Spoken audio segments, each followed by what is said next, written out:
回の産業まとめ。中国の原子力安全研究所で科学者がたくさん辞めた。全体の半分近く。中国は調査開始。中国安徽省の合肥市にある中国科学院傘下の合肥物質科学研究院 CAS。さらにこの中にある原子力安全技術研究所の研究員の半数近くにあたる90人以上が6月に相次いで辞職し、波紋を呼んでいます。全員が自発的に辞職したとのことです。中国科学院は特別作業グループを設置し、原因について調査を開始したと発表しています。中国ではこの話題が検索サイトの上位に表示され、関心の強さを示しています。高学歴の科学者人材が大量流出したにもかかわらず、合肥物質科学研究院は通常の人員の流れとしています。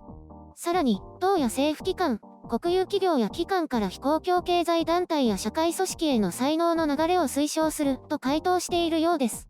しかし一つの研究機関から半数近くに及ぶ人員が1年以内に辞職するというのは異常事態と言えるでしょう。作業グループの設置はこれを問題視し、真実を明らかにするためと思われます。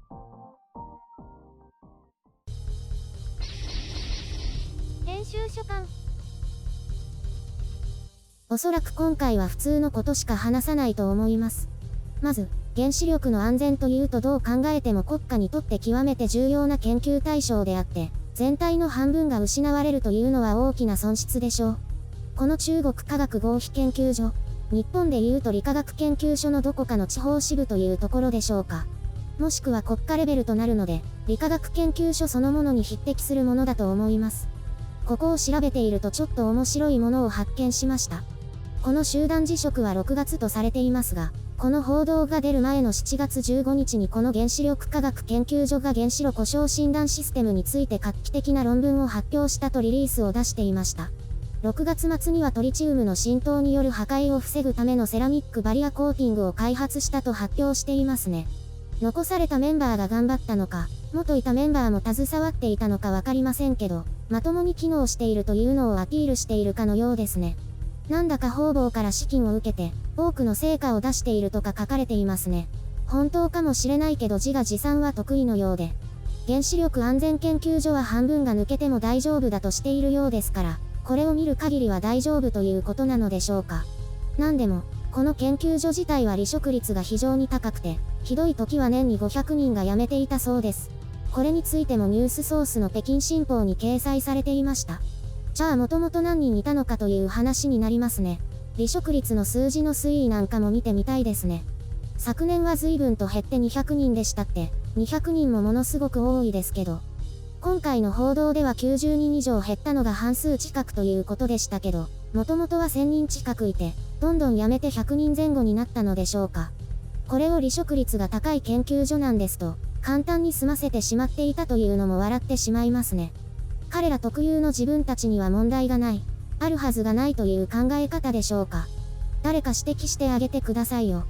別のメディアでは、辞職の具体的な理由やこれに関する他の状況は不明で、辞任の理由は給与とは直接関係がないとしていますね。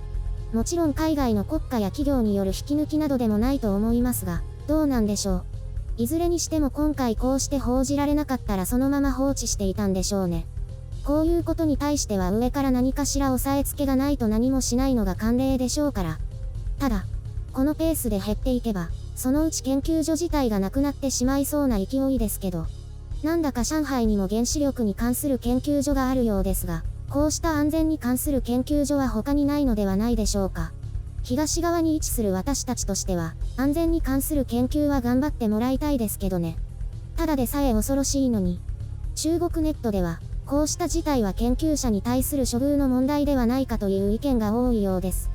研究所はそうではないと発表していますけど、こういう場合、公式コメントをそのまま信じるのもどうかと思います。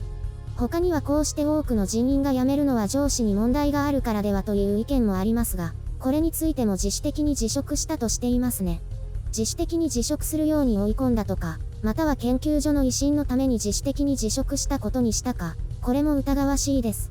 疑えばキリがありませんが、異常事態を認識しない彼らの態度に疑念だけが増幅してしまいます。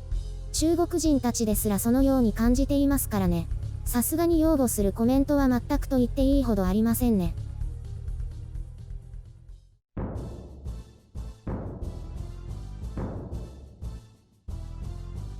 ちょっと今回から白雪さんの産業まとめを冒頭に入れてみたわけですけれども、どうでした？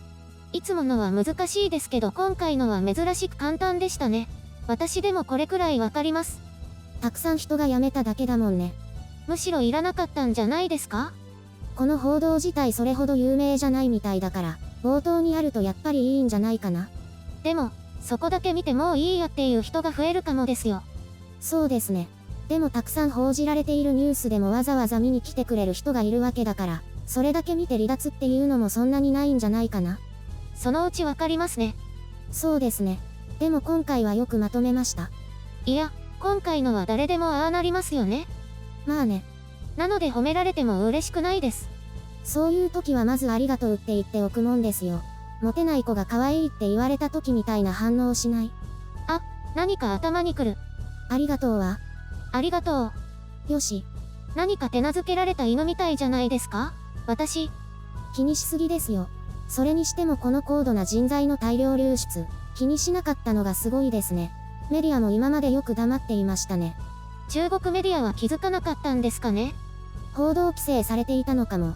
でも今回だけ規制されないのも不思議ですね。今回は人数が少なかったから規制しなかったんじゃないですか？100人未満だから問題ないって？そうかも。でも1ヶ月でですけどね。そこはきっと数字しか見なかったから規制をかけるの忘れちゃったんですよ。どうなんだろうね。もし深刻なら今からでも規制をかけて誰も見なかったことにするはずだけど。もう手遅れだから、ちゃんとやってるアピールに切り替えたとか。中国国内でもかなり注目を集めているようなんだけど、そのうちうやむやになりそうですよね。もう後続の報道も出てこなさそうですし。問題ありませんでしたで終わるかもですね。そうかも。他の報道で塗りつぶすというのもあるでしょうね。海外を叩いたりして。また日本を叩いてもみ消しますかね？今は欧米も叩けますからね。特に米国や英国。わざわざ日本を標的にしないと思います。そうだといいですけど。面白い結果になるのであれば追跡調査を続けたいですけど、期待しない方がいいですよ。うやむやで消えますか？多分ね。そんな気がしますよ。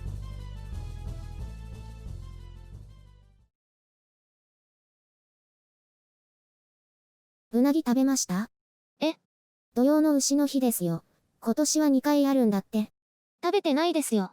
あんな高級魚。ニュースではこの何年かは稚魚が多いからちょっと安くなるかもみたいな話ですけど。どっちにしろ行かないです。一人で行くの怖いから。何それ？一人でお店入れないの？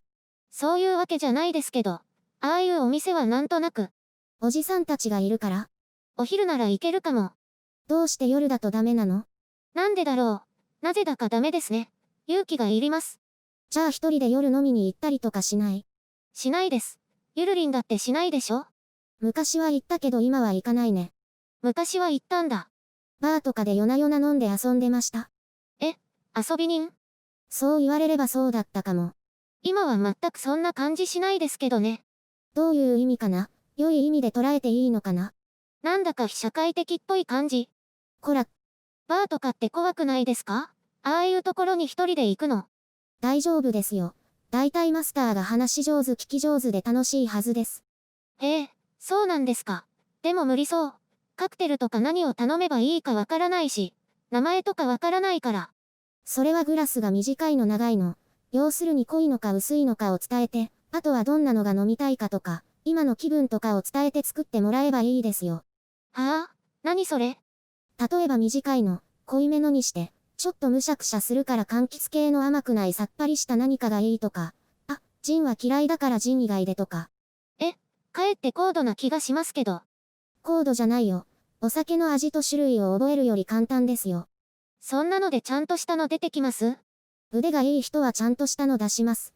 違ったら違うって言えばいい。そんなのあるの？ありますよ。なんだか怖い世界ですね。違うって言えなさそう。あの人たちもただ言われてお酒作るだけの人じゃないってことです。わかりました。私には無理です。ひえ、じゃあ今度一回一緒に行こうか。このご時世に？あ、そっか。じゃあ当分先ですね。どっちかというと行きたくないです。新しい出会いがあるかもよ。どういうこと？そのまんまですよ。バーでかっこいい人に会えるかも。ちょっと検討します。